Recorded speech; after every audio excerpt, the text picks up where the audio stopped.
Well, next up is our state representatives in the 91st District, and so I'd like to welcome up Holly Hughes and Collene Lamonte.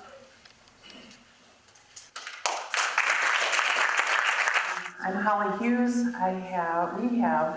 and I, my husband, and I have two beautiful daughters, Morgan and Taylor, and we have a son-in-law named Jonah. No grandchildren yet. I should like to have some. No pressure, kids. But also former school board member, township trustee for 12 years, been on a number of boards and so forth. This is my second term as state representative. I've passed 18 bills. The main focus is jobs in the economy, education, and our veterans. Passed the homestead tax credit, actually, which increases the maximum credit to $1,500 per family. Worked on the Muskegon Promise Zone. I'm on that committee, worked on some of that legislation. We got some of our local companies to help raise over $1 million, and we started out giving grants last January to 3 schools, Muskegon Heights, and Holton. And then as of this fall, it'll include all 16 districts. So we're real excited about that for community college and Baker College and tech schools. Always been working on our Veterans Job Fair. 5 years ago, I went to Dave Ewing, our Veterans Director, and said, you know, we ought to do a job fair. And he goes, I've always wanted to do one on the LST, so we did. 5 years ago, it was people looking for work, and now work's looking for people, and you're seeing an increase, it's starting an increase in wages and so forth as it's becoming more difficult to find employees. So that, and also worked on a couple of bills for our teachers, our critical shortage bill, to make sure that we have teachers who can teach in the district that they actually retired from, in subjects that we are required from the federal government and elsewhere to have. So we're excited about that, and the Pravaki bus bill, which we had a couple of our local children who were in a bad bus accidents, and friends of mine was their only children and grandchildren. We've actually had a study with the school buses last year in October, 2 weeks with the lights not on the bus. We turned the legal pass-bys on the left and on the right, on the right where kids get off, and 2 weeks with the lights on. We got those donated from a sign company for free for 14 signs up in Ravenna, and we did it in 10 communities across the state. So we're working on that. They're cool lights. You can look it up online. It says stop, do not pass, so you know exactly what to do. And it's more at eye level than the lights on top that some people don't seem to understand that they should do. I got to vote for the White River Township Barrier Dune Sanctuary when I was on the township board of White River for 12 years. We worked on that actually a couple decades, and finally that's finished. So those are some of the quick highlights of what I've done on while I was a legislator. Plus, we cut our own pay and in our office too when we were trying to balance the budget. Thank you. I'm Collene Lamonte, and I'm running for the State House of Representatives for the 91st District. As I grew up the daughter of a small business owner. My parents built a marina literally out of a piece of swampland over in Anchor Bay on Lake St. Clair. But my parents also taught me the value of hard work and having a strong work ethic. I started working when I was 14 years old, mopping floors and cleaning toilets in Bell Telephone buildings back home. But my husband and I worked hard to get to where we were at and to raise our children. Unfortunately, during the economic recession that so many families were hit hard with, we were hit hard as well. And we lost everything: jobs, our home to foreclosure. I understand the struggles that so many families have faced in the last few years in our state. As I go door to door and I talk to people every day, I continue to hear some of the concerns that they have. And in our area specifically, it's not just about bringing jobs back here. We need to bring back good paying careers. These are the things that we need to be working on.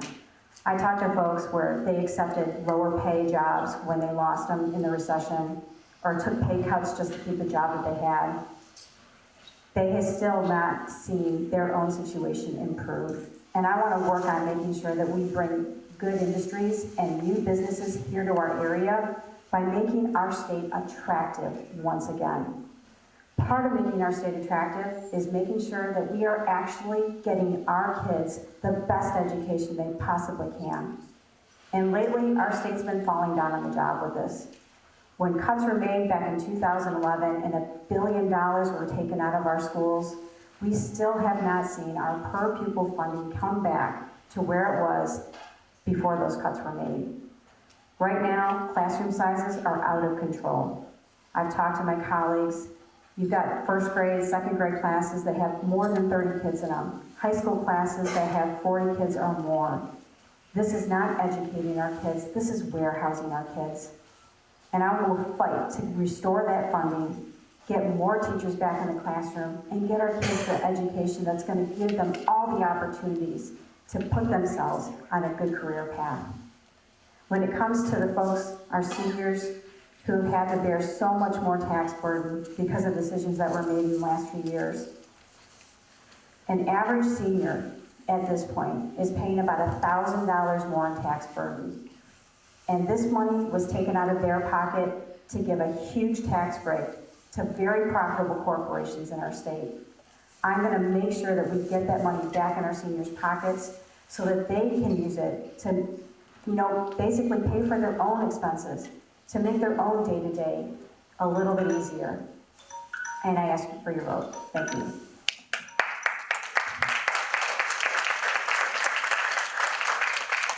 Thank you. Yes, ma'am. What did you two accomplish while the 2 years you were not in office? What were the things you accomplished? This is for Collene. Both of them. Both of them. While we were not in office, Yes, while you were not in office, what did you do? What did you work on? What did you accomplish? I was a private citizen. I worked did some consulting work on education policy. I worked with Mesa for about a year, helping them fill in for one of their field reps that had fallen ill and needed someone to fill in for them. But yeah, so that's what I did. I was a private citizen. Holly, can you answer that question? Sure. Well, there were a ton of things that I worked on. Actually, the Veterans Job Fair, we continued with that for a couple of years.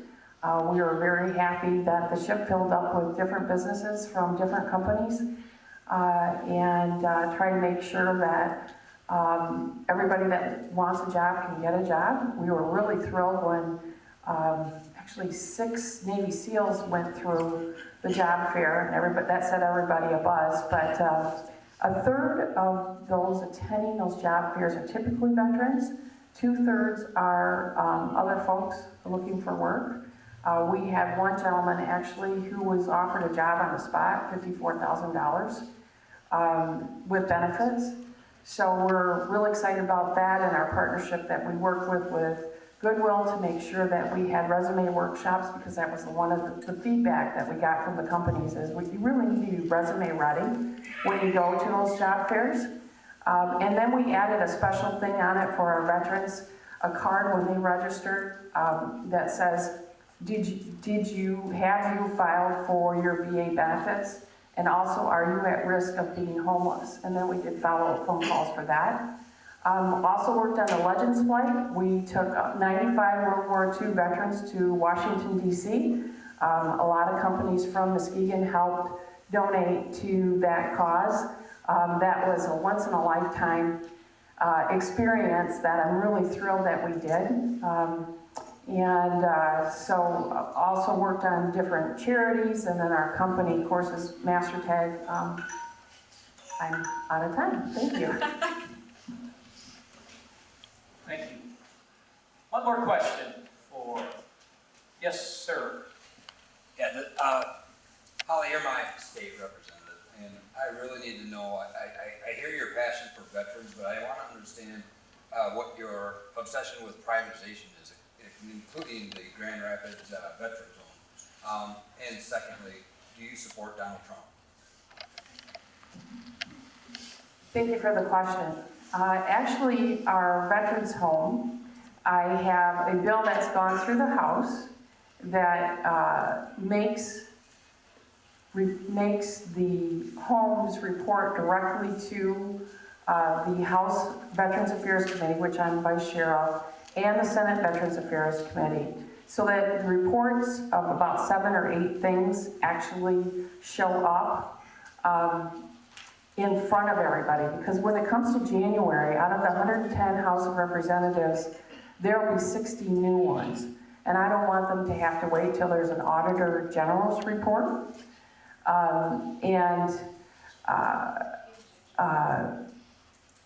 It needs to be in front of them, because when you're a new rep, what happens is there's so much coming at you. If there's not a person that's passionate about Veterans Affairs, it becomes a problem. So we need that in front of us. We also passed the Ombudsman bill that Senator McGregor's been trying to get for 3 terms. I started with him, and he's tried that every year, so finally that passed.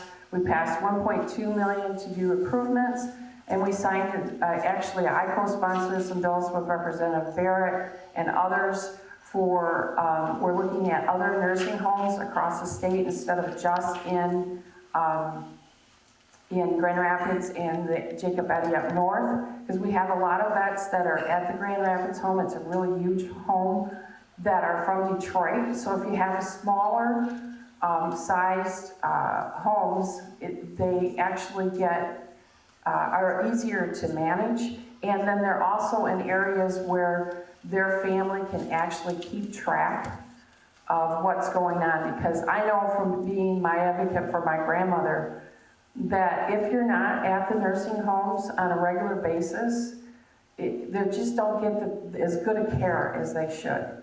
So we're working hard on that, and it's been a great partnership actually with Representative Barrett. As far as our nominee, I've always supported our nominee. Thank you. I just wanted to follow up because I did not hear an answer to your thoughts on Thank you. privatization. Thank you. I heard a lot of other things. Oh, yeah, sure. So if I Yeah, I can tell you if I exactly. drive down the street, I'll see signs looking for substitute teachers. I'll see signs looking for bus drivers. I'll see signs looking for custodians. And part of the issue is in these public schools is we privatize because of Right. state funding these positions. We no longer have community members in the Yeah. schools driving buses, Yeah. cleaning schools, working in the kitchens. We now have private companies. Yeah. And I think what our friend in the back is asking you about is the privatization in the veterans home, which negatively impacted the care I got it. at the veterans center. Thank you. Thank you. I'm on record for voting against privatization of the food service at our prisons. I voted against that. And those who say that I voted any other way in regard to privatization of any employee, I voted for a budget, but I never have voted separately on that particular issue. And back to the nominee, just to be clear, Kasich, I voted for him in the primary, and so, but always over the years, I've always voted for a nominee. Colleen, would you like to address that proposition? And I appreciate the question. Unfortunately, what we've seen is, politicians in Lansing and my opponent's party have really pushed this issue of privatization within our state. And especially when it came to the Grand Rapids Veterans Home, we saw 4 years of the veterans there that were literally in dire circumstances. They were understaffed more than 80% of the time. This was all in a measure of cost savings. Cost savings, mind you, of about $4 million. So they cut $4 million from this home. And in our state's budget, $4 million is literally just a drop in the bucket. This should have been not where we should have been cutting our budget. And pushing these workers into privatization has truly hurt those veterans there. There were 2 audits that came out, not one, but 2 audits that came out that are very easy to read. And as my colleagues and I were, telling people, we need to investigate this, there is issues going on here. And my good friend and colleague, who the Veterans Home District is in, Whitney Briggs, introduced the bill. for the ombudsman there to provide that extra person that veterans could go to because they were being retaliated against when they were complaining about the conditions there. This went on for 4 years until finally the media picked up the story and started reporting on it. Now, I will tell you that you can come in and take credit for some of the bills that were passed recently that are now starting to fix the problem. But I don't let my children make a mess at my house and then get credit for cleaning it up. And I don't think that we should be allowing that to happen here. That was an issue that should have been addressed. It should never have happened in the first place. And if we didn't have people in Lansing who are continuing to push people into low-paid jobs with these privatizations and management companies who are literally taking profits from taxpayer dollars, this has got to stop.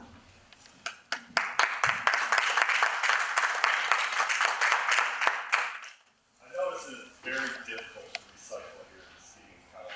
Like I'm hauling from every place, and I essentially have to drive my recycling to my mother's in Grand Rapids. What plans do you have to fix that? Well, sure. I've actually worked on the recycling issue since my kids were about this high. And we worked for 3 years with the waste